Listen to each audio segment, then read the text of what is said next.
Okay, for a while.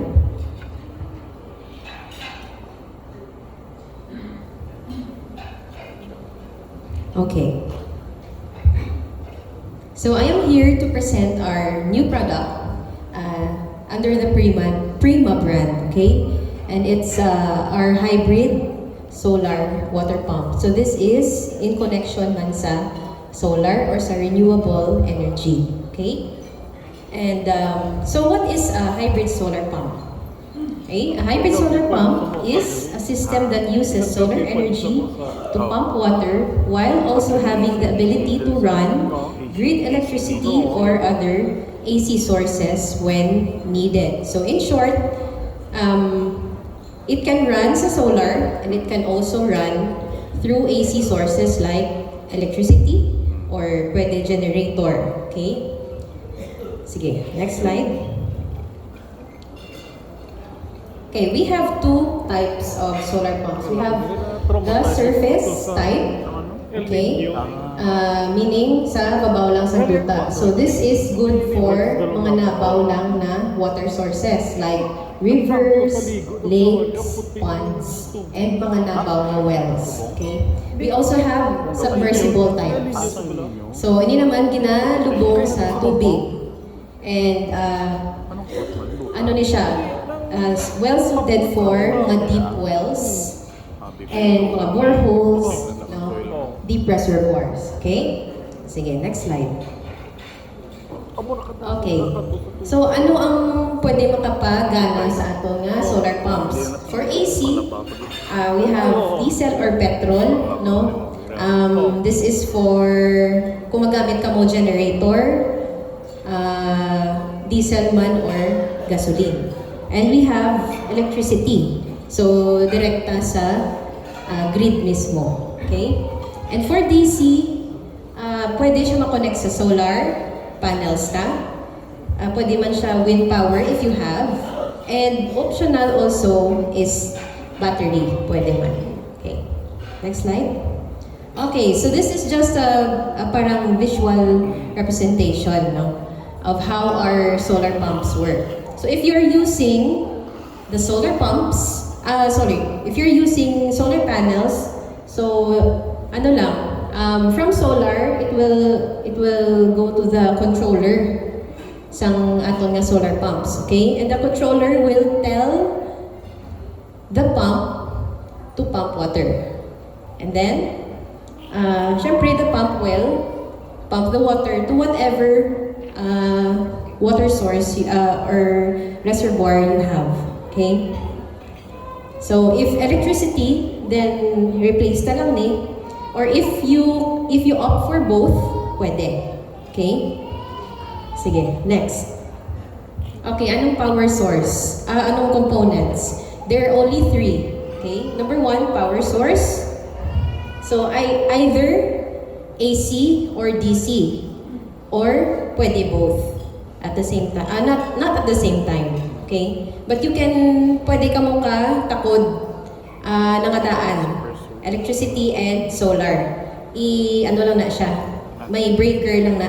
Kumbaga, transfer lang ang power. Okay? And then, second component is the pump controller. This one. This is the pump controller. Okay? This tells the pump nga mag-pump na sa tubig. Okay? And the last one is the pump mismo. So we have this one is the surface type and this one nagahigda is the submersible type. Okay, next. Okay. So normally di ini siya ginagamit. Number one application is agriculture. Okay? So sa mga talamnan. So if makita niyo sa mga talamnan, may amo man nga type, pero gasolina or diesel. So this one, we can use. Dako gini advantage niya because hindi na ta magbantay or hindi na ta magbantay na maubos ang gasolina because the solar panels na ang naga-power sa iya. Okay? Kung magdulong-dulong na, then we can switch to whatever AC source nga itakod nyo sa iya. like electricity grid or generator if you have. Okay? And residential, pwede man din siya. Especially if your residence is remote. Wala kita sang pwede pagtakdan sang water pumps. No? Industrial, pwede man. Para sa mga factories nga nagyo. And disaster relief. So, if may mga ng natural disasters, mawala ka sa water supply, etc., pwede din siya. It can power through solar. Okay. Sige, next. Okay, this is an actual na installation that I would like to share with you. This is from our customer in Antique.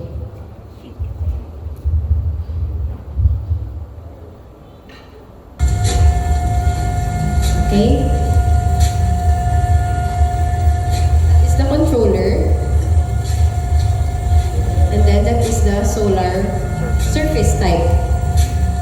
Okay. And you can see na may siya, water source niya nabaw lang. Okay, so that's why surface type yan natin.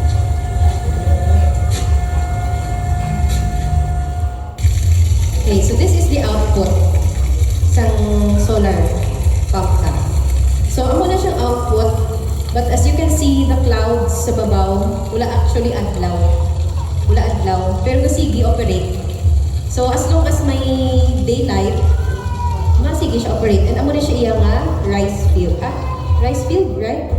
And also, may man siya pond. So, duwa ka outlet iya gin-install. Okay? So, ang solar panels siya ara sa babaw. Okay. Okay, next slide. Okay, these are some examples kung paano mag-set up. So, may solar panels sa babaw, and then the pump is just under. Okay? You can see this is a cornfield. So, solar panel, simple lang set up. And then the pump, ari siya sa dalong sang solar panels naton. So, hindi lang siya pagbason, especially ang controller. Hindi lang pagbason. Okay, next. So, this is another setup. Amo man Japon, and the pump is here sa dalong. So, always protected siya. Okay? Amo man lang na importante. Okay, next. Okay, so I will now introduce our SKUs to you. Okay, sige, next slide. Okay, we have, for the service type, we have 3. Okay, duwa ka horsepower, duwa ka 2 horsepower, and isa ka 3 horsepower. The main difference of these two is ang outlet size. So may 2 inches ta and may 3 inches. And the price, you can see here, for those who cannot see, the price ranges from 18,000.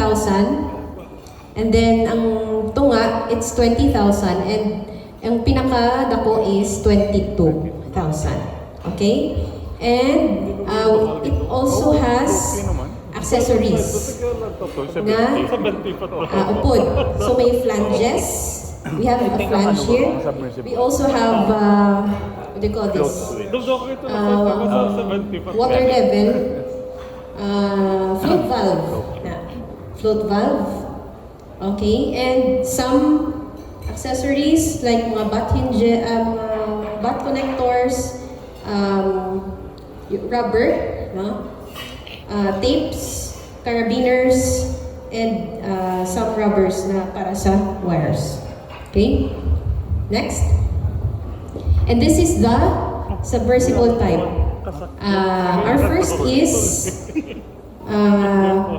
3DSP6. So, ang outlet size ni is 1.5.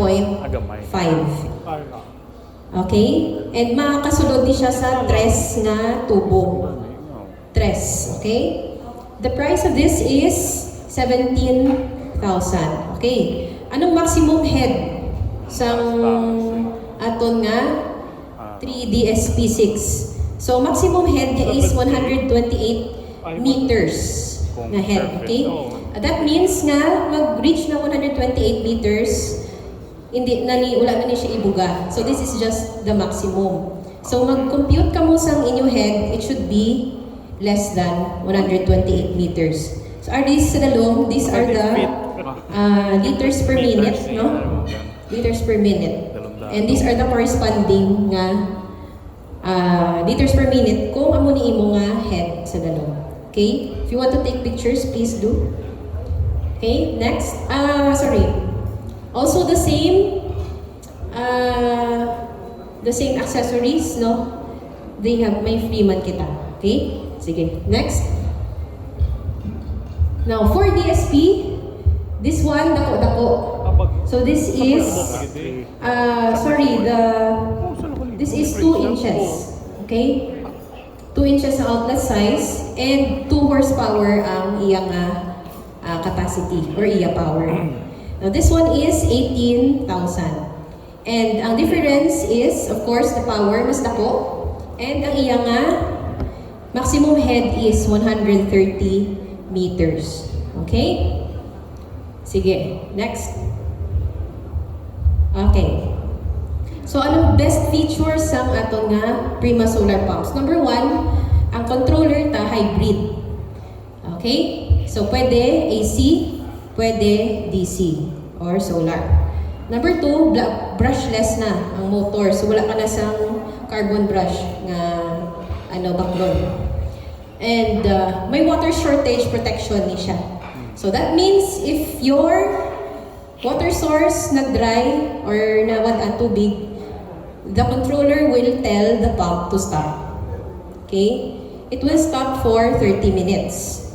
And after 30 minutes, suguon niya naman what si pump mag-start. If wala pa gid, then stop naman ni what. Okay? And then also may man siya mga protections like high voltage protection, low voltage overcurrent, kag high temperature protection. And of course, ang lifespan niya is around 10 to 25 years. Okay? Next. Okay. Anong challenges? What are the challenges magbakal sini? Number 1, of course, is the initial cost. Mahal gini siya ya. No, like solar, mahal ni siya at initial cost. Okay? Higher upfront cost because you have to buy the solar pump, you have to buy the solar panels, you have to install the structure, no? But of course, long-term savings naman ang ginalagasta. After ta-install, wala na ta sang pinsaron pa nga cost. Okay? Next is weather dependency. For traditional na solar pumps, or hindi hybrid, syempre weather dependent siya. Kagong sa gabi, hindi mo na siya mapagana. But since hybrid aton nga unit, we have another option to another power source na pwede mapagana si pump naton. And maintenance. So, need lang yun regular cleaning like ang panels ta. Okay? Cleaning lang. And pump servicing as needed only. Okay? Sige, next. Okay, anong mga routine inspections? So, simple. Just check the power connections, no? Ensure lang ang mga wires ta okay pa. Because sa field, syempre may mga daga, etc. No? So the one way to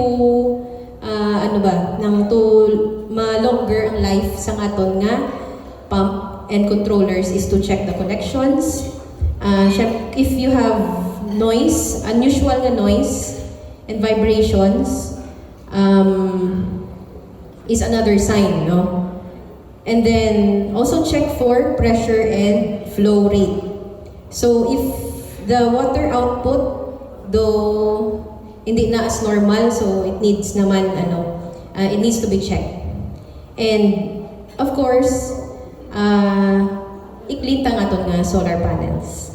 Because, syempre, if we go ato ng solar panels, it will not absorb as much energy. And of course, ang output ta affected man. Okay? Next slide.